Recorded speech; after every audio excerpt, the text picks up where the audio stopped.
high atop the pastoral center of the Diocese of Camden, you're listening to Talking Catholic. Hello and welcome to another episode of Talking Catholic. It's your host here, Kari, Janisse, and I'm once again, 2 weeks in a row, with my good friend, Mike Walsh. It is 2 weeks in a row. 2 weeks using the good mics. I'm so happy we're together in your... What is this room called again? We're back in the St. Joseph's room. The St. Joseph's room. In the year of St. Joseph. Ooh, that's even nice.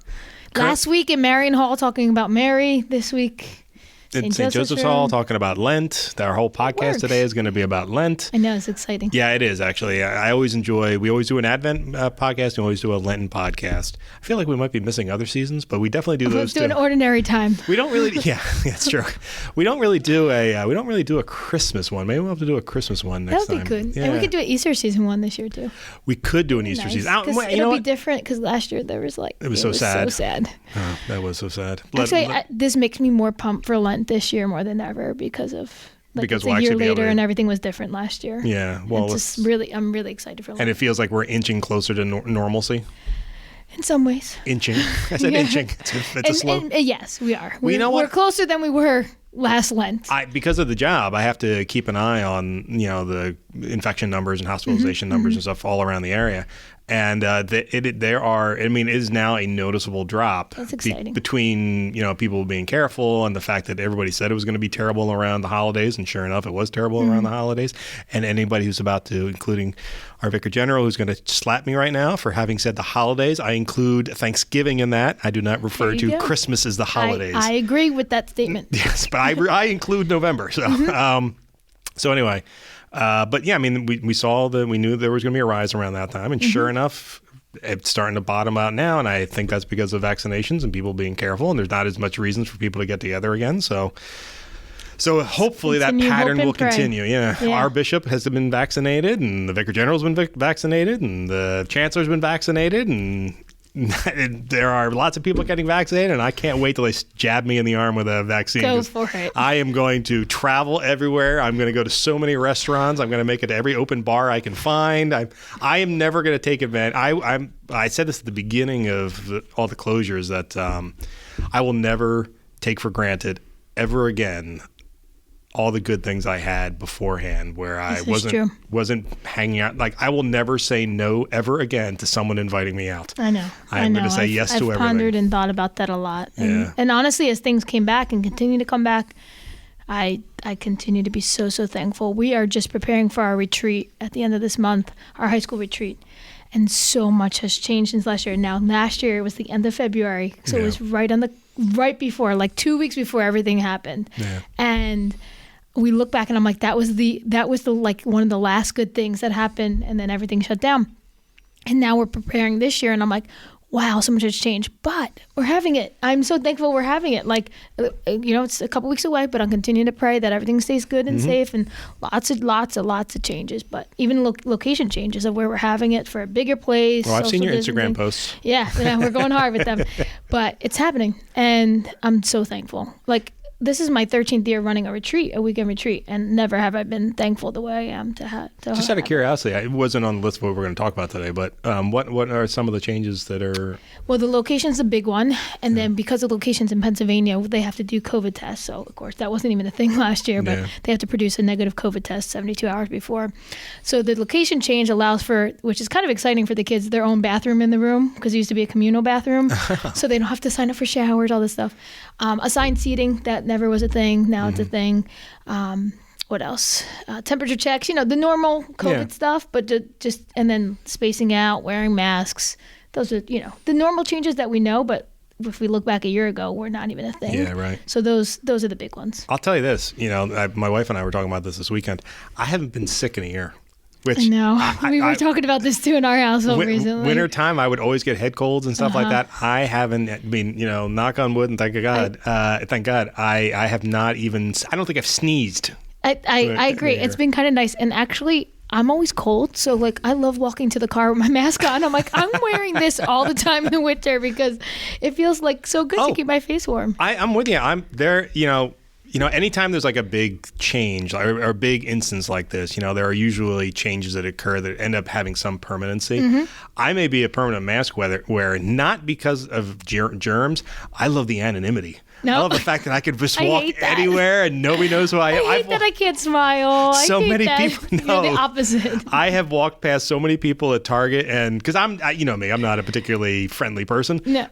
But I can now go to stores and be able to walk right by someone without them recognizing me. And So once again, you sound like my husband, and I'm the opposite. I'm like, I'm trying to catch eyes, trying to give an eye smile, a little head nod, give them some joy in their day, and it kills me. Nope. You're like embracing it. Yes. I apologize to anyone if that seems a bit rude, but I'm an introvert. It's difficult for me to have conversations with people out in public when I'm not prepared for them. So, but all that being said, we are this podcast is particularly about Lent. So we brought in a semi-special guest. I mean, we probably could have done better, but we're okay with this guy. So he's a regular now. Yeah, so I know. Keep him on. Not regular enough. We haven't actually had him on for quite a while. True. Yeah, I can't say I've missed him, but it's nice to have him here. So who's with us today? So we have one of my good friends, actually, Father Josh Nevitt. So hi, Father. Hey, it's good to be back on the podcast, Kari. I've been on your YouTube much more than on Talking maybe Catholic. That's why I feel like you're a regular. Yeah. Because we're usually doing stuff together a lot. Yeah, We did the whole quarantine show together, the Faith and Family Night. So exactly. we've done a lot. I'm seen on TV more than on radio, I guess. That's true. So just for listeners who don't know, Kari has her own YouTube channel, or YouTube show on the Talking Catholic channel called Youth Ministry Insights. And anytime she doesn't feel like talking the entire time, she brings on a guest. And many times Father Josh Nevitt has been on as her great guest, actually. And but Father Josh, just to talk about sort of where you're from, you work at both a school and a parish. Where are you serving right now? I am stationed in Absecon. I've been there 2.5 years. My first assignment there, St. Elizabeth Ann Seton Parish as the parochial vicar, and Holy Spirit High School as the director of Catholic identity. 2.5 years already. 2.5 years I've been a priest. Wow, I had to think about that for a second. You're coming up on your 3 year. Yeah. So that means you might be going somewhere else. I don't know. Ask the bishop. That's all I can tell you. Don't get too settled, right? Oh, that's exciting, though. And I know the students over there love you. You teach religion class at sophomores and juniors this year? I teach sophomores and juniors this year. And we just got word the other day, Kari, you were talking about your retreats. With the governor changing his indoor gathering limit, we'll be able to have a Kairos retreat by the end of this year. So that's so exciting. That's exciting. Oh, that's wonderful. Yeah, so it's time to start planning that. For the students too. Yeah. And what's just for the listeners, what's the Kairos retreat? Kairos retreat, it's a 4-day retreat experience. Is very popular in Catholic high schools across the country and has been since at least the 80s, probably before that. The kids love it, and a good way to describe it, I can't tell too much about it because there are quote-unquote secrets that take place there that lose their impact if you know about them going in beforehand. Nothing bad, though. But it's a experience that the students are able to go on, and they come away with a deeper sense of God's love in their life as seen in concrete ways through their family and friends. Everybody I know that's been on a Kairos retreat all have the exact same, that it's such a transformative experience. Yep. It seems to heighten their level of spirituality. Yep. And being an old man not invited to these things, I have no idea what goes on, but man, it is impressive. That might be a nice podcast in the future. Oh, yeah. With the Kairos folks? Yeah, the Kairos folks. Get some Kairos alumni. I was going to say you can chaperone my retreat if you want because it's similar in some ways. Father helps plan my high school retreat. Nah, I'm good. And then you can have that experience. I'm good. All right. I'm sure it's worth a shot. That being said, I mean, we've heard about it. Year after year, I've been on this podcast where people are imploring me to go on a retreat, and I still have yet to do it because I'm a horrible Catholic. So when's your retreat? Mine? Yeah. Oh, February 26th to 28th. Now I'm busy. I think Mike would hate a youth retreat. I think we'll find one more suited to his spirituality, a silent retreat or something. It's so funny. So the co-host of Talking Saints went on a silent retreat, Lori Power, and she was talking to me about it, and I went, "Oh my, that is the perfect retreat for me." There it is. I should really consider that. Yeah. All right. But no. Anyway. Okay. So. Maybe during Lent, which is what we're going to talk about today. There's a lot to do. Part of your Lent. Lenten. Lent is busy for me. You know that. Advent and Lent are the two busiest times of the year for me. Why is it busy? What's going on? What do you have to do? Just jump into what you're doing. Just this and that. Actually, well, you know what? If you want to, I will. Well, here's the problem. Okay. Every time we have a priest that comes on, I get yelled at for talking too much because everybody wants to hear the priest talk. So we will come back later to talk to me about stuff the diocese has planned. There it is. So instead, Kari, why don't you ask Father? And we're going to jump into Lent. Yeah, talk about Lent. So Father, can you give us a little bit of background on Lent, where it comes from, why it's 40 days? Maybe just give us just take over the mic and give us your whole Lenten lesson. All right. So Lent, and I guess many Catholics know this, but just going into it, it's a preparation season for Easter. Easter really being the crux, I'm using that word on purpose, of the liturgical year. The crux meaning the cross. It's the center point of the liturgical year. The fact that Jesus rose from the dead is why we're Christian. If he died on the cross and stayed dead, no one would be Christian. And so it's a preparation for that season. And from the early church, it would be a time when people would turn away from their sin, when they'd prepare themselves for the sacrament of reconciliation. They'd prepare themselves for baptisms, which take place at the Easter Vigil. Over time, historically, you mentioned 40 days, Kari, it's become associated too with Jesus' fast for 40 days in the desert, which was his preparation before going out. In a way, Jesus took a 40-day long spiritual silent retreat in the desert. I'm looking at you, Mike. And he got himself ready. He was baptized. He went out in the desert for 40 days, and then he came back. And that's the beginning of his life, his ministry. And not his life, but his ministry, his public ministry. Yeah. Mm-hmm. Wait. Wasn't he also tempted by the devil while I was out there? He was, yeah. I could probably handle that, too. It happens all the time, right? I ignore everybody else. I'll ignore the devil. If the devil's going to be in your ordinary life tempting you, might as well. That's a silent retreat doing it. At least maybe he'll be quiet about it. Wow, we are dangerously close to sacrilege right now. Right. I know. Back to Lent. So I have a question for these 40 days. I've explained it, and hopefully this is correct, to the youth that the Sundays in Lent are actually technically not part of Lent because they're like little feast days. So can you answer that question? Okay, we are 12 minutes in, and you are already asking an incredible red flag question. You know how many vicious debates there are about this? There are. All right, give us your priestly opinion on it then. I've never heard it vicious. Oh, vicious. Really? I take an unpopular opinion on this. Okay. Because, so you celebrate Ash Wednesday, and then the Sunday after that, what's that called? First Sunday of Lent. Of Lent, right? Not of not Lent. It's the first Sunday of Lent, the second Sunday of Lent, the third Sunday of Lent. It's still the Lenten season. And that's why the priest is still wearing his violet vestments. We're not singing the Gloria or the Alleluia during Lent. I think this comes out before Lent, so we can say Alleluia now. Yes. It's still part of Lent, and our liturgy for that Sunday focuses on that. Now, we are getting ready for Easter, and every Sunday is a miniature Easter, but we celebrate the resurrection, in that. That's a beautiful thing for us as Christians, because we know that Jesus rose from the dead. So even on Good Friday, Jesus is still risen. Like we have the ending of the book. We know the final victory. Mm-hmm. And so Lent, in a way, is really, it's not that, Jesus is dead every day until Sunday, or I have to turn away from sin every day but Sunday, but it's incorporating really the fullness of the resurrection, which demands of me to turn away from sin, and I do that even on Sunday. Now, I think, Kari, as you're looking at me here, you're wanting me to say that you can eat your chocolate on Sunday and stuff, and maybe in moderation, I'd say. Yeah.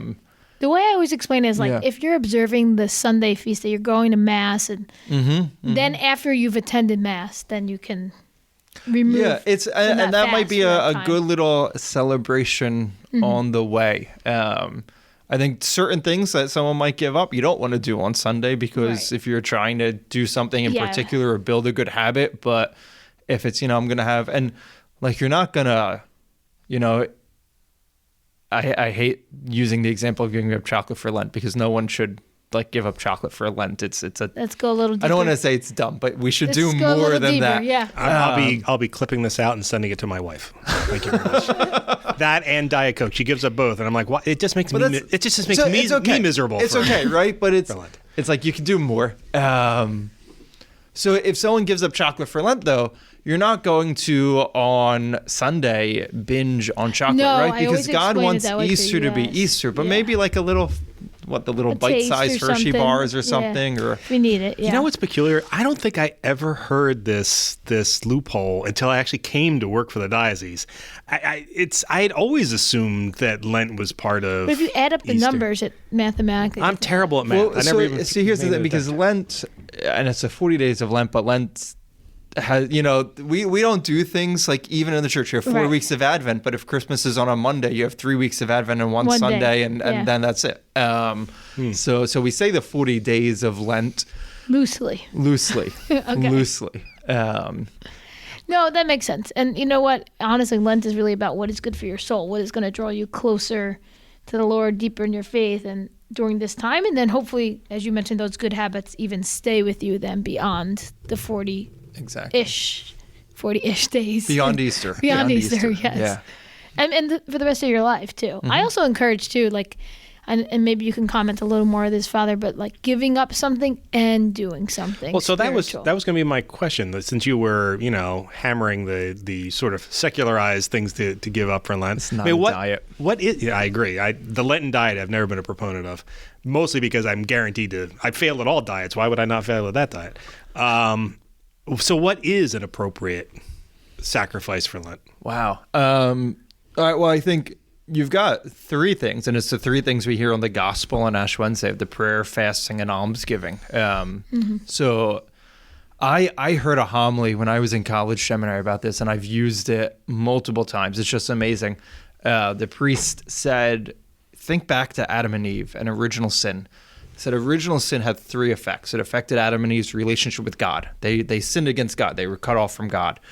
It affected their relationship within themselves. I mean, death enters the world because of that.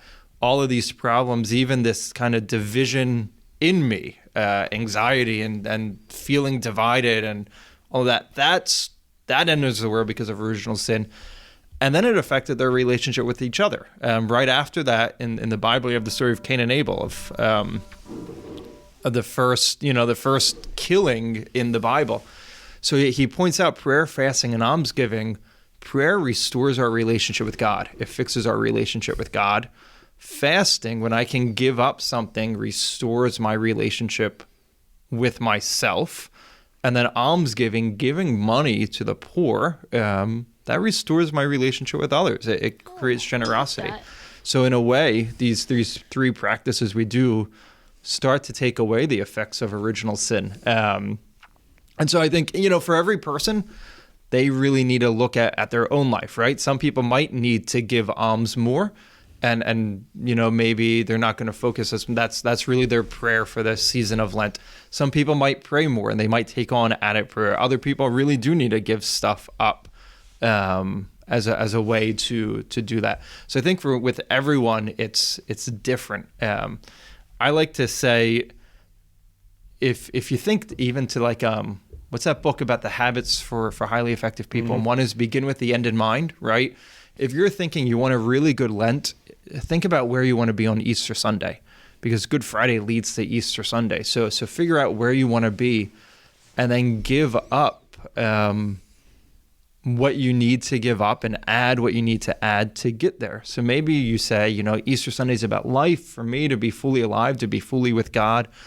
Like I don't pray, period, sometimes. Or maybe it's I don't pray enough, or my prayers are all over the place. Some days I pray, some days I don't pray. So you say, okay, for me, I want Easter to start the beginning. Kari, you said something, continuing on, to be the beginning of a deeper prayer life. So, okay, what are those things that keep me from praying? Maybe it's like social media, right? Maybe it's YouTube. Maybe it's Netflix.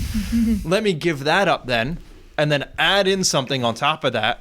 So that, okay, I don't have to go after Easter where I never watch Netflix again, but I've built that habit to pray on a regular basis instead of watching Netflix.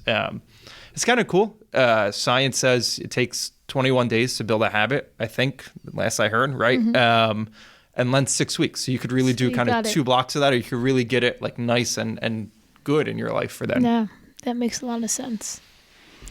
And so this holy season of Lent begins with one day called Ash Wednesday, right? This holy season of Lent. Yes, Ash Wednesday, Kari. Ash Wednesday. I know you're very much looking forward to the new rubrics regarding the distribution of ashes on Ash Wednesday. I can't wait. So Father... I don't know if I'm going to go... No, I'm just kidding. I'm going to Mass on Ash Wednesday. Father... Although it's interesting. It's not a holy day of obligation. I tell that to people. It's very interesting. Here's the reason why. And this goes into all denominations, but Catholics are not immune to this. People like getting stuff for free. This is true. And you get free ashes on Ash Wednesday. But yes, not even... Although every other Sunday they get God for free. And also. Jesus. And the Eucharist. That's a good point, actually. Something unique for free, I guess. Jesus is not unique. No. Oh, my God. You're right. We are towing the line of sacrilege today. Different than the norm. So anyway, this Ash Wednesday is going to be a little unique if our listeners haven't heard, because, and this is worldwide really, because of the nature of COVID and interaction and getting close to people's faces. The Vatican's guidance has been that we need to adopt the Roman and Vatican City style of distribution of ashes, which is just a little sprinkling on your head. The priest will dip his hands into the ashes, and actually it'll be one mass blessing prior to the distribution of ashes. Then you'll come up in silence. You'll receive the ashes on the top of your head, and then you'll move along, whether it's part of a service or a mass. Now, Father, there has been some reticence from some of the people, even in this room, who are a little displeased with the fact that we're changing, that the norm has been changed in this regard. Well, I won't say who's upset about it, but Mike, it's not you and it's not me. I'm not upset. All right. I'm not upset. Maybe a little anecdote about that just at the beginning, because I had the blessing to study in Rome for 4 years where they distribute ashes that way. But the American seminarians would receive ashes in the American way. So we would get these big, fat, ashy crosses on our forehead on Ash Wednesday morning. And then we'd go out to school. And we were the only ones in the city of Rome on Ash Wednesday like this. Wow. And sometimes the Americans, if they didn't know beforehand, they would say, do Italians not go to Ash Wednesday? Do they not do this here? The Italians, if they didn't know our tradition, they would come right up to you and say, you have dirt on your head. Yeah. And they didn't know what it was all about. So they do, Italy, I think parts of France, Spain, parts of Latin America, do the more, I'm going to say the more traditional way, the more biblical way, which is actually putting ashes on the top of your head.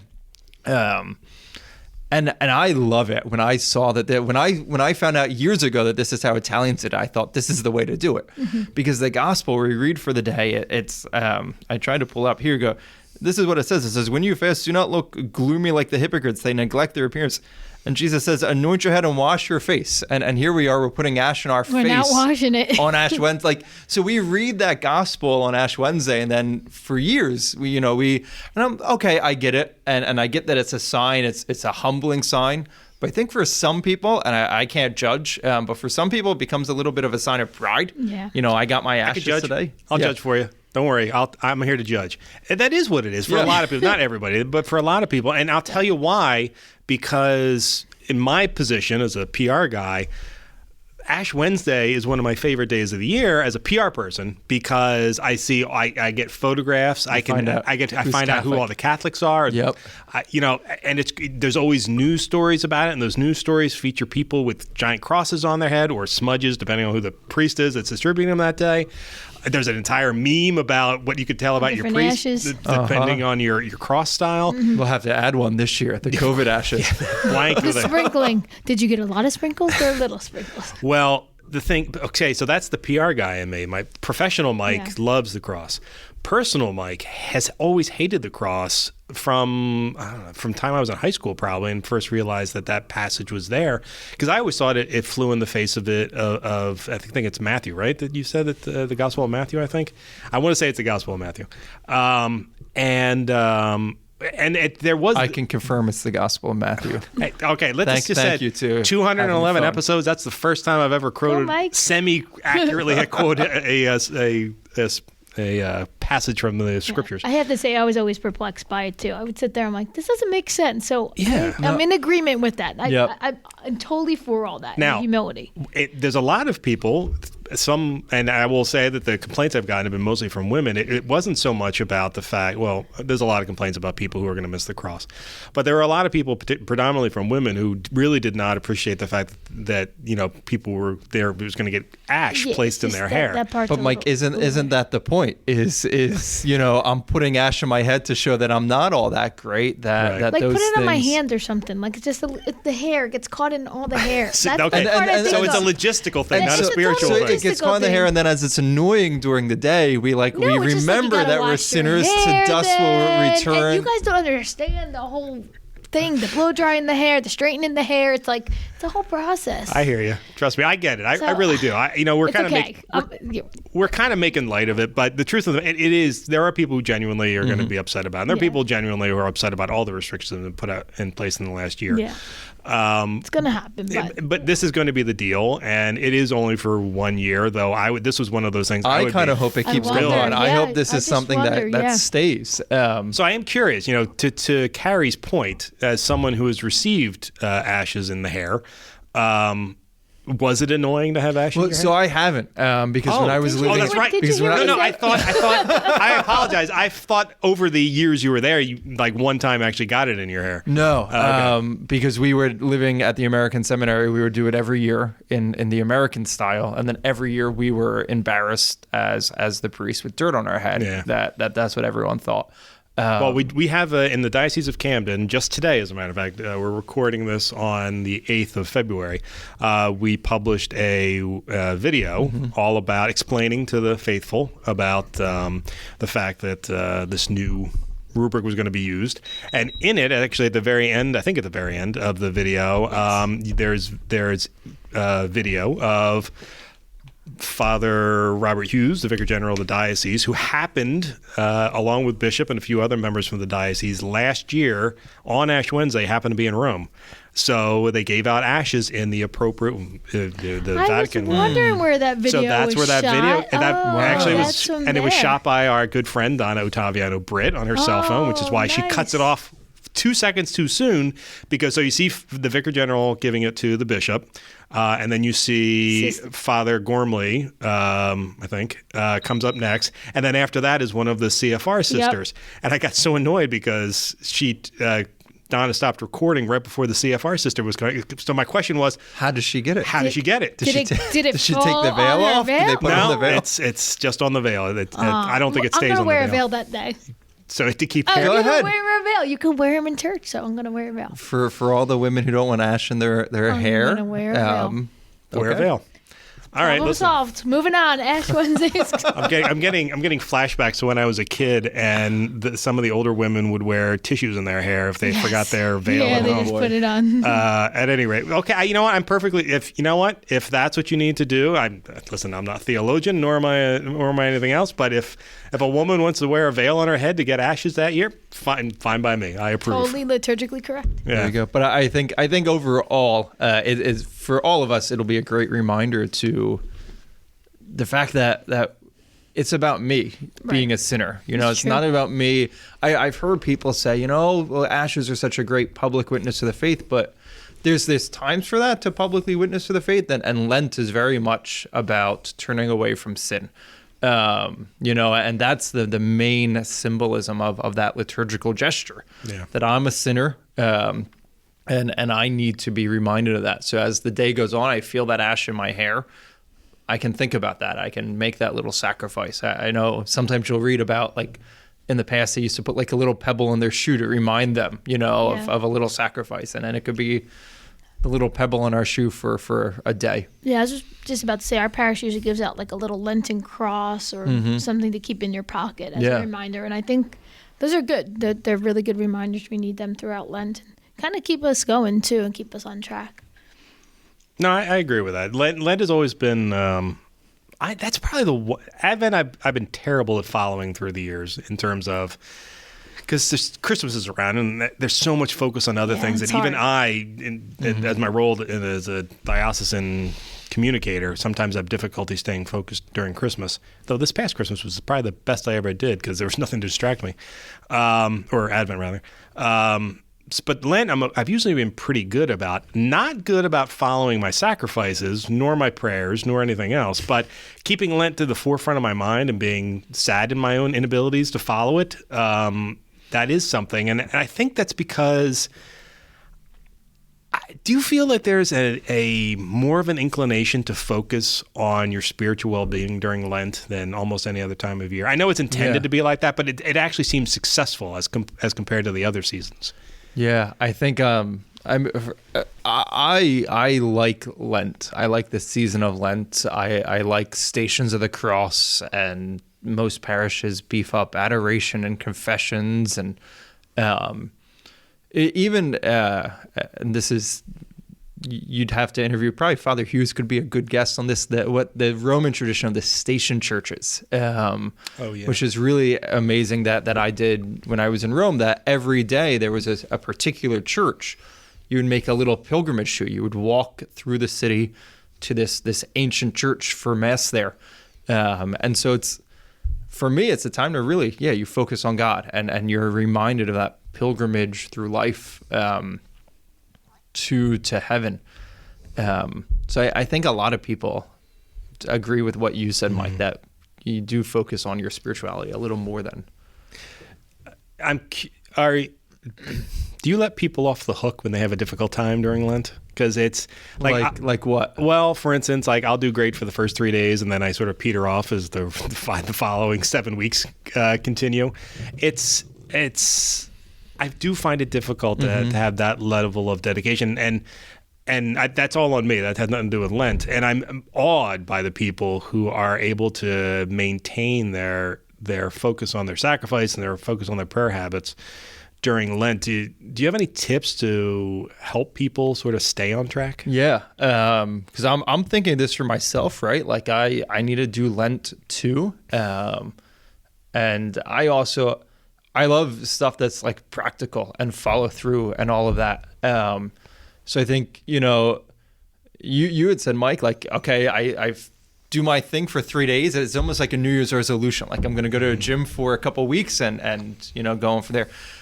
I actually found out, I think like today, this Monday, the first Monday of February or something, second Monday, it's called like the most depressing day of the year because It's like, it's at this point when it's like, people have realized they haven't done their New Year's resolutions and they it's kind of dark out still. And so that's interesting. Yeah. It's more than 21 days.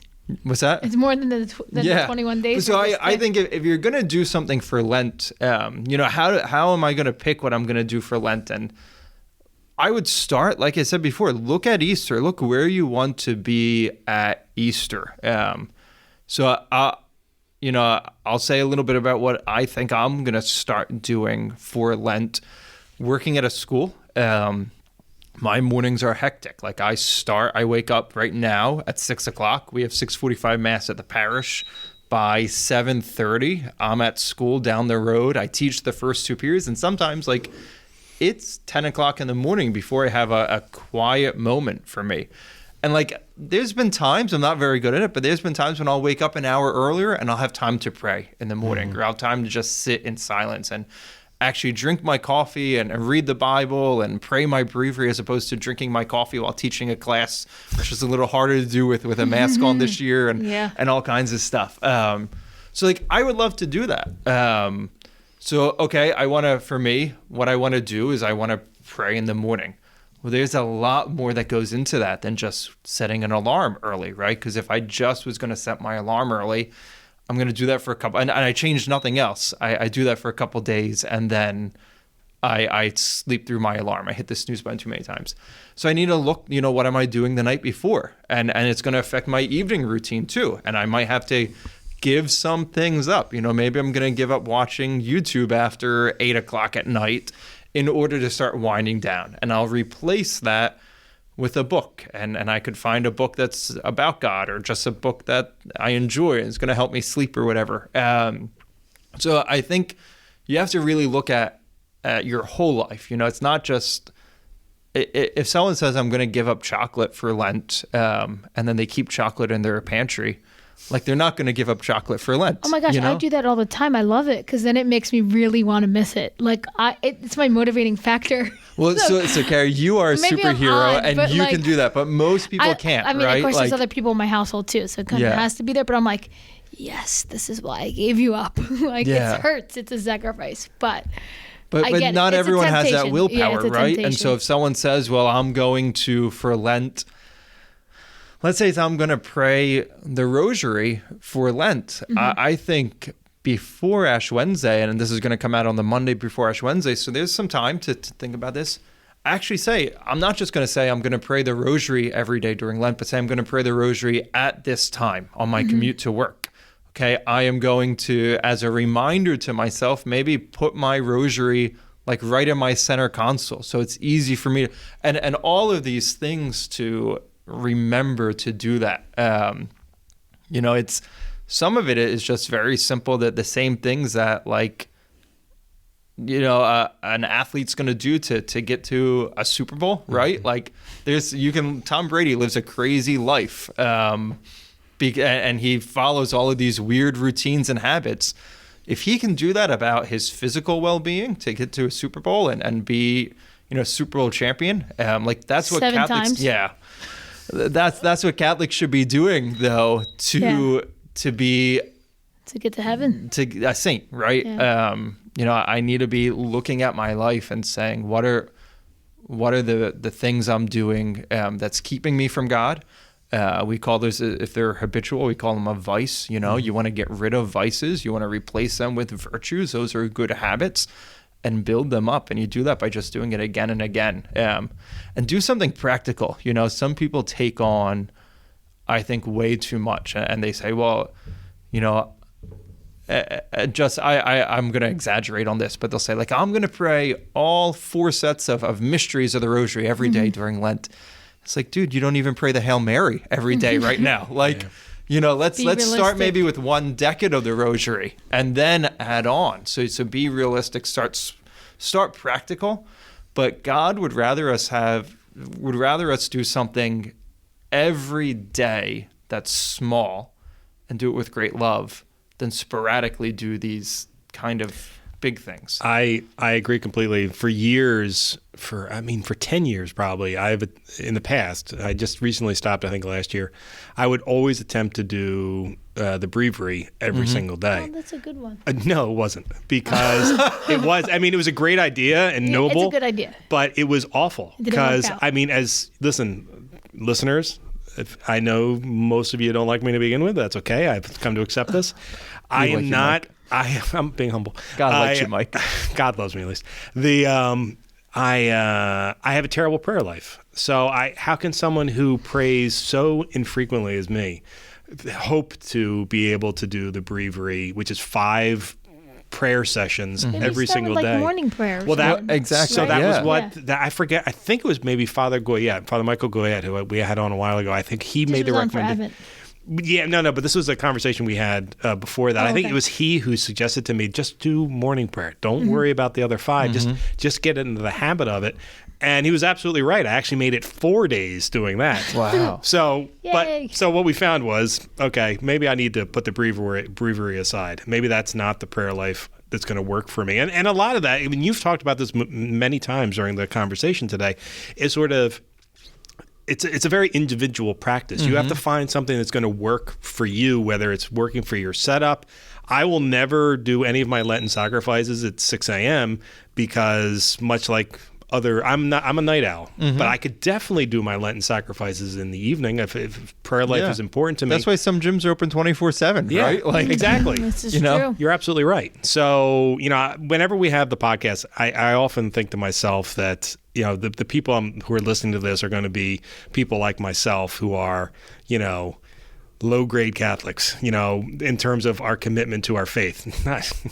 That sounds so bad coming out. I'm not denigrating Let's anybody. say average Catholics. Okay. Like most of us. No, I would say that a person like myself would be a below average Catholic. Wow. I admit to that. I really do. Because the problem is I'm surrounded by superstar Catholics constantly, which drives me up a wall because, they'll tell me about the stuff that they've read or the stuff that they've done or the pilgrimages they've gone on or the retreats they've been to. And I'm sitting here going, man, I don't have time for any of that. I have to go write a press release and go do a live stream. Your whole life is like a prayer in a way because you're in service to the Lord. Well, in that's the church. one of the things I realized. It really is. And I actually. Well, you do, you too. But you're as in service as I am, and yet you have a fantastic prayer life. I'm working on that for Lent. You on really? True confession? Yep, I'm working on my prayer life? life for Lent. I have to get it back in order. Quarantine threw my whole schedule off, and it still hasn't gotten back on.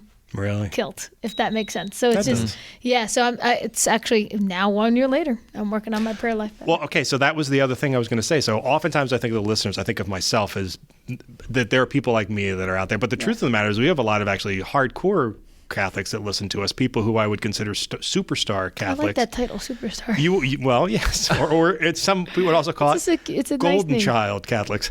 No, I like a superstar. Hardcore works.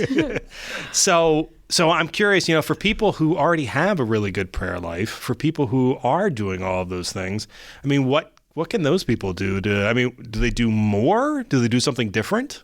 Yeah, like you can always, none of us are perfect, so you can always do more. And I think for the superstars, which I myself am not, right? Those people can intensify what they're already doing. They can, and there's a lot of people that do a lot, but they could do it with more love, or they could do it with more kind of fervor for God. And so sometimes you read in the saints about like, okay, I'm already praying a lot, but like now I actually want to stir up that, like, as I'm doing this, I'm not just doing it because it's my routine, but because like I actually love you, God, and I want to do it out of love for that. So I think, for some of those people to start looking at motives of why do I do this? Do I really show God that I love him in this? Or am I just doing it because it's, what I was raised in? And every once in a while you do meet someone who does all of this and it's very hollow. Not that any of our listeners would be that way, but every once in a while you meet that. I think you could do that. Sometimes it might be changing it up a little bit. Maybe it's okay. This has kind of become a little routine or a little bland, or there's this book I want to read, or I've never, I spend a lot of time maybe with the Blessed Mother, but not a lot of time with the Scripture, and I want to read the Scripture. Or maybe vice versa. I spend a lot of time with the Scripture. My relationship with Mary is lacking, and I'm going to pick up the Rosary during Lent. And so all of us can do better, constantly with that. Yeah. Or for that matter, you kind of maybe hit on something, Kari. So you referred to me as like sort of a service Catholic, or serviceable Catholic, maybe? No, service Catholic. So maybe people, if you're a prayerful Catholic, maybe you need to find some service projects and put Nice. your And faith giving alms. Exactly, giving alms, whether that charity is in terms of cash or charity in terms of time and effort, doing something outside of the norm. In my case, I'm always service-oriented, so I need to focus on my prayer life a little bit more. Maybe there's a book I can read on saints or something rosary like that. ring you talked about in the rosary episode. Oh, I have that with me. I also have my Irish one-decade ring still there, and I found my Knights of Columbus rosary in my pocket recently. I was like, it's a good place for it to be. Yeah. In your pocket. Yeah. Well, no, I think wrapped around your hand might even be better, but I was happy that it was nearby. But also I was recently given a book about cocktails with saints, all about the appropriate cocktail. Sounds so interesting. It is actually. It was given to me as an idea for a YouTube channel, which was literally, and it is an incredible book. And it's all of these different cocktails that you can make.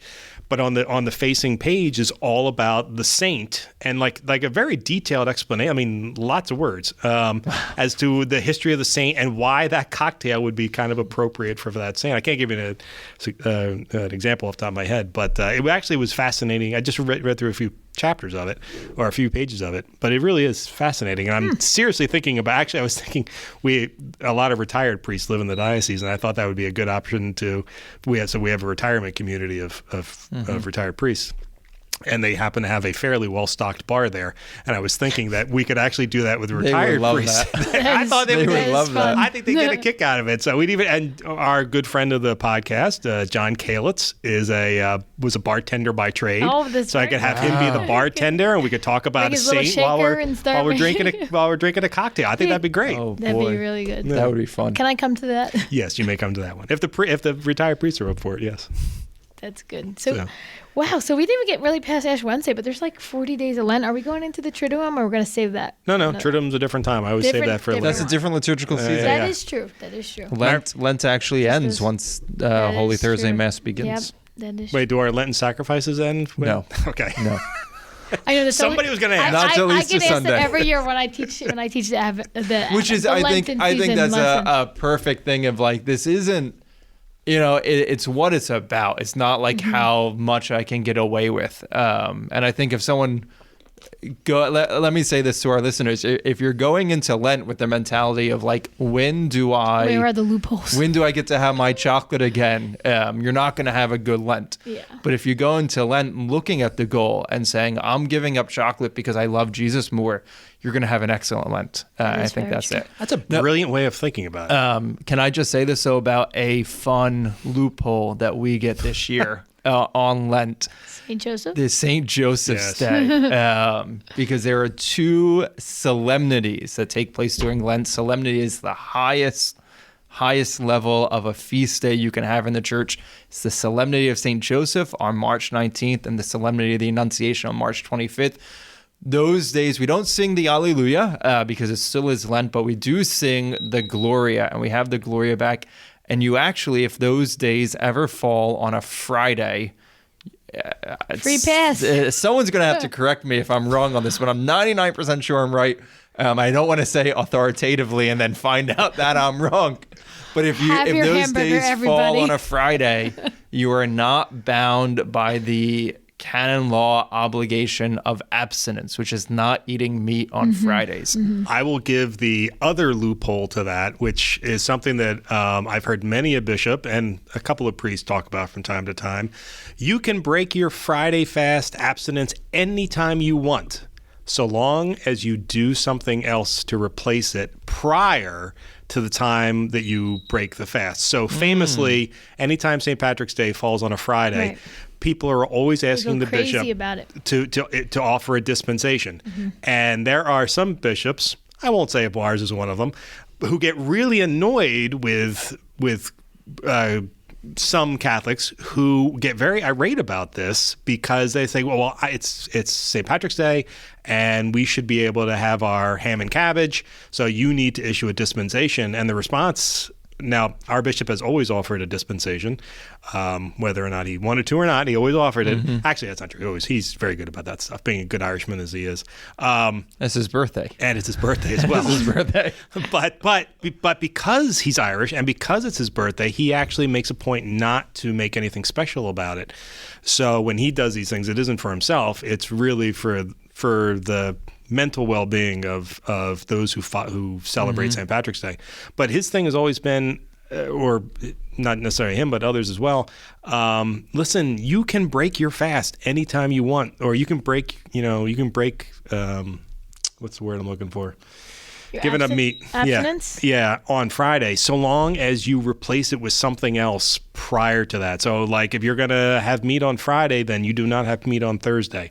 Or if you're going to have meat on Friday, then you're going to do something else spiritual to replace that thing, which I think makes perfect sense. It's just more of a transaction than anything else. And I think it that really gets back to the point I had made is it's not about what's the bare minimum? What do I have to do? I think Catholics, we're so good about this to think like, okay, if I don't do this, I'm going to go to hell, and I'm only doing it because I don't want to go to hell. But it's like, well, why am I doing this? It's because I love Jesus, and because Jesus gave his life for me. And Friday is a day of penance throughout the whole year because we recall Good Friday. Sunday is a day of feasting throughout the whole year because we recall the resurrection. And yet I do that, depending on my circumstances, my state in life. Lent is not going to look the same for everyone. Yeah. Lent would look, if I try to do the Lent that a Carthusian monk tries to do, like, I will die. I would die. I wouldn't get enough nutrients and I would die. So I'm going to do my Lent, and Mike, you do your Lent with your cocktails and saints. And Oh, I like this. That's my Lent. All right. Whatever. The cocktails and saints. I think it's important too about bouncing things off of your spiritual director too, because they know you well if you have one. I know we've mentioned spiritual directors a lot on here, but if you have one, bounce it off of them, see if they think it's good for you or a right fit for you. And, or even and just if you don't have one, someone Yeah, right? Like your spouse can tell you if... Oh, no, I'm not bouncing mine. And I'm not going to talk about anyone's spouses here, but your spouse should be able to tell you, like, no, don't do that. You're going to be a miserable person and make everyone else's life miserable. And if that's the case... Okay, hold on. I'm clipping that part out and sending it to my wife. All right. It's true, though. But it's and true. if that's the case, then don't do that, because that's not what Lent is not about. Being miserable. No. Lent is about the resurrection of the Lord and getting ready for that. No one, wants to be around the person like before a party who's miserable. No one wants to be around them. You want to be the person excited about having a party. So Easter's the party. Yeah. Well, that's true. Which got me to thinking. So you were talking about how, depending on how you decided to restrict yourself during Lent, you talked about food.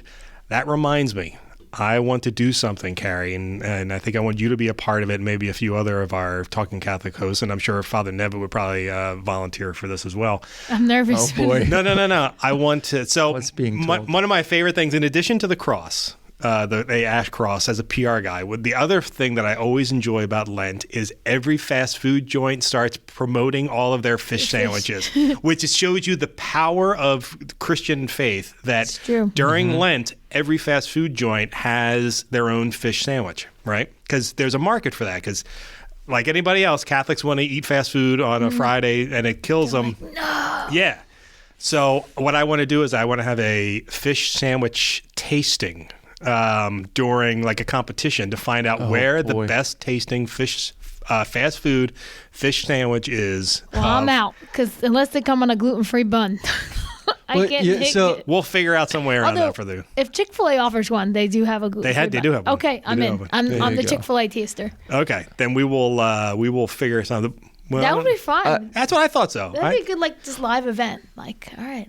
If you guys, I'll do it as a Facebook Live. That'll be fine. That'll be fun. But yes, I think we need to. I was actually thinking about doing it last year, and then everything hit. Yeah. So we couldn't do it. So I'd seen another entity who did it, and the way they did it was so wrong. Like I found so many, like their methodology was so terrible. I was like, oh no, this is Time to do it better. It needs to be done properly, and I will be the one. Catholic version. That's right. The proper way of doing it. It was done by Jesuits, so it wasn't done correctly. Oh. Okay. So I'll be silent. I'm going to do it. Hey, I went to a Jesuit college. I consider myself Jesuitish. But yeah, we're going to do that. So Father Nevitt, would you be interested in being a judge on that? That sounds great. I figured you'd be up for that. Kari, maybe you can be the camera person for that one. Yeah, right. Since you're gluten-free. I know, because if it's breaded, then I'm out too. I was just thinking that. And the roles are important. So I could be the host. Okay, you'll be the host. I'll be the host. There you go. She's a good host. We'll let her be the host. There you go.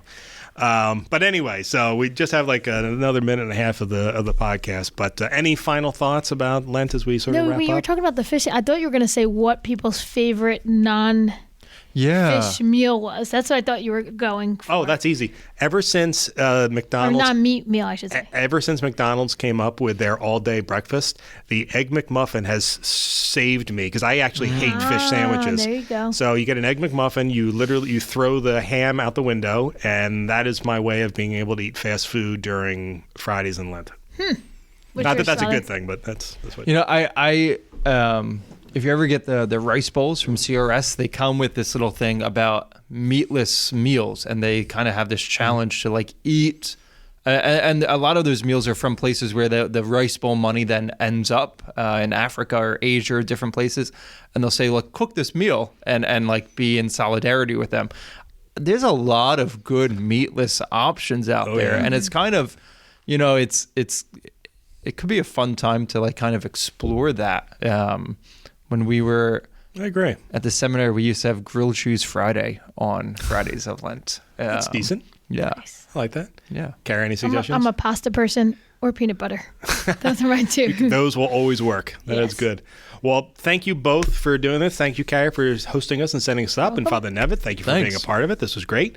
And to our listeners, thank you very much for being a part of this as well. Have a great Lent. I hope you will all stay true to your Lenten sacrifices. And if you don't, just remember that just means you're like me. At any rate, thank you all for listening, and we'll talk to you again next week. Bye. God bless.